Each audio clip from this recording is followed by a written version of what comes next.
Denver Sports presents the Mile High Hockey Podcast with Mike Evans, presented by Fort Comfort Gutters.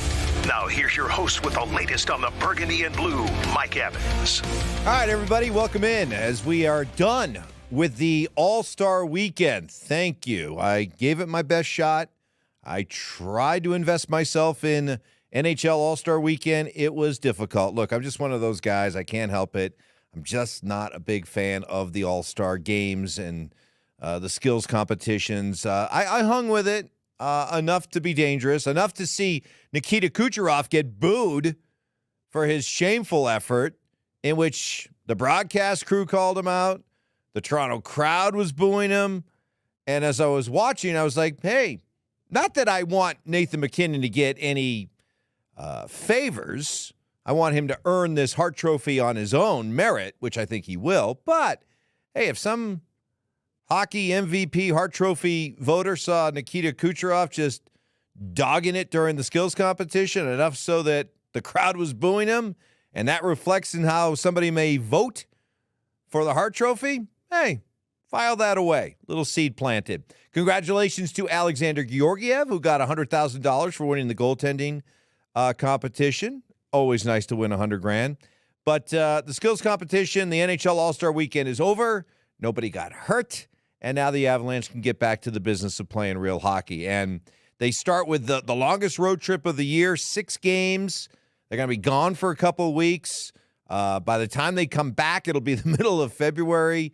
And we'll have a better idea about what this team is looking like as we get closer and closer to the trade deadline, which is March 8th. And by the way, interesting little debate, I guess, that arose from Nathan MacKinnon talking about the trade deadline. And his take on it was that he thinks that maybe it's a little too late in the season, because any moves that you make, any players that you bring in, there isn't a lot of time left for that player to get acclimated, to get assimilated with the new team that he's joining. There's only about 20, 25 games left. Is that enough time to really get fit in with your new team? I see where he's coming from, and honestly, it makes a lot of sense. His point is that maybe if you move it up, like, for example, we're talking on this day, it's February 5th.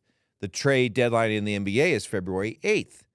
And so maybe the idea that MacKinnon is advancing is that if you move the deadline, I guess that would be up, move it up a little bit, it would allow teams to acquire players who would then have more time to get acclimated with their new team. I suppose that's one way of looking at it, and I'm certainly going to respect where MacKinnon's coming from with his standpoint. I guess the other way I look at it, though, is that if you push it back to March 8th, okay, maybe the player that you acquire doesn't have as much time to fit in, but I would look at it, and I would argue in favor of it from an Avalanche standpoint, that if you're trying to make a deal to help your hockey team, the more teams that decide by March 8th that they're out of it or unlikely to make a run at the playoffs, the more the pool of possible players to go trade for expands.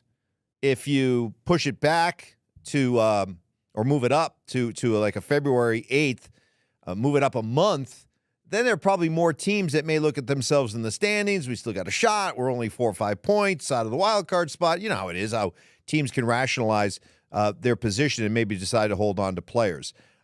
Baseball, I notice, is they're good. Baseball is funny because with the advent of the extra wild card, there are teams aren't really eliminated at the trade deadline, but you'll see plenty of teams who will look at their situation and just say, look, we may only be 3.5 games out of the second wild card spot, but we know that we're not really a legitimate wild card team, and even if we were to get in, we're not going to do much, so we're going to trade guys off. So that's kind of the pros and cons of where you're coming at from the Avalanche. If you look at where the trade deadline is, whether or not it'd be smart to move it up, maybe for the benefit of who you're going out and getting, it might be better to move it up. But if you just want to increase the pool of players that you might have a chance to trade for, then I think where it's at right now in March is better off for the Avs. So, just something to think about and hash out in your own mind what you think would be better for the league, for the NHL, for the Avs. as far as this Avs team that gets back to work, the interesting wild card now, the new variable is Zach Parise, who got a chance to talk to the media before they took off for the road trip, and he said his story is interesting. Really, it is that here's a guy who thought that maybe he was done with hockey. He thought that he was done, and so during the offseason, he didn't go out and prepare and train the way that he normally would, and he was still messing around, skating, playing a little pickup hockey, that kind of thing. But he said that in September, when everybody left to go back to training camp, he found himself kind of having second thoughts. I kind of miss it. I still have that pang of wanting to go play. So what he decided then, and he let teams know, is that, hey, keep me in mind. I'm going to go to work. I'm going to put in the training. I'm going to get myself ready. And that by midway through the season, I might be ready to come help a hockey team. And so some teams stayed in touch with him, including the Avs. And ultimately, it came time to make a decision. He picked the Avs. And as he said, why wouldn't I? I've never won a cup. I want another crack at it. Nothing is guaranteed. But when it comes to the Avs, this might be my best odds of having a chance to win a Stanley Cup. And naturally, it seems to make a lot of sense. So he's picked the Avs, and the Avs are going to get him thrown into the lineup. It looks like he's going to skate on the second line with Ryan Johansson centering, Parise, and Artturi Lehkonen. And we'll find out how long it takes for Parise to get up to speed. It's an intriguing pickup because you go back and look at this guy last year at age 38, he scored 21 goals. He was a 20-goal scorer. I mean, that's not anything to just sneeze at.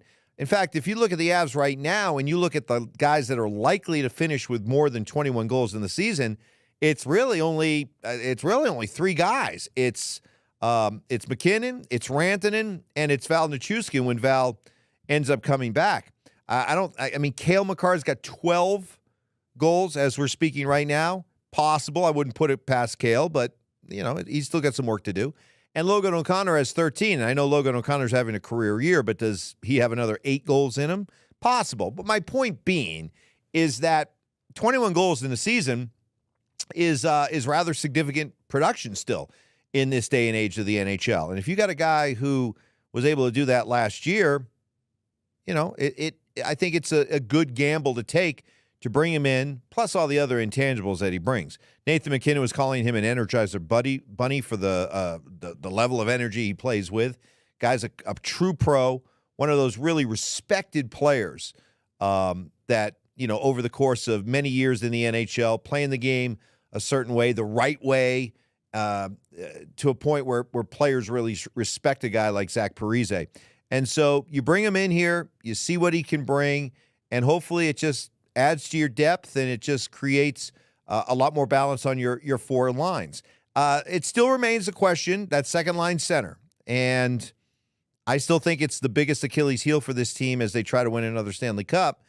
But we'll see if adding a Zach Parise, what you have to hope is that Ryan Johansson at this point just finds another gear, and that maybe being able to put certain guys around him that the Avs can sort of figure out that combination that unlocks some really good play, better play out of Ryan Johansson. That's what you have to hope for, because otherwise then you're facing, with this trade deadline still coming up over a month from now, you're still looking at the idea of, do they have to go out? Do they have to acquire a center?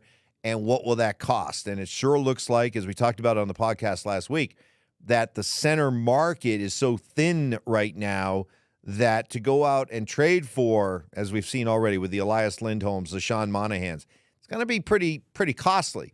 And is that something the Avalanche want to do?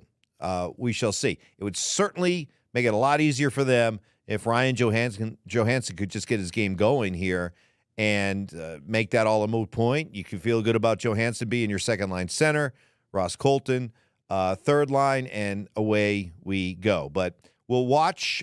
It'll be fun to see. They're out on the road.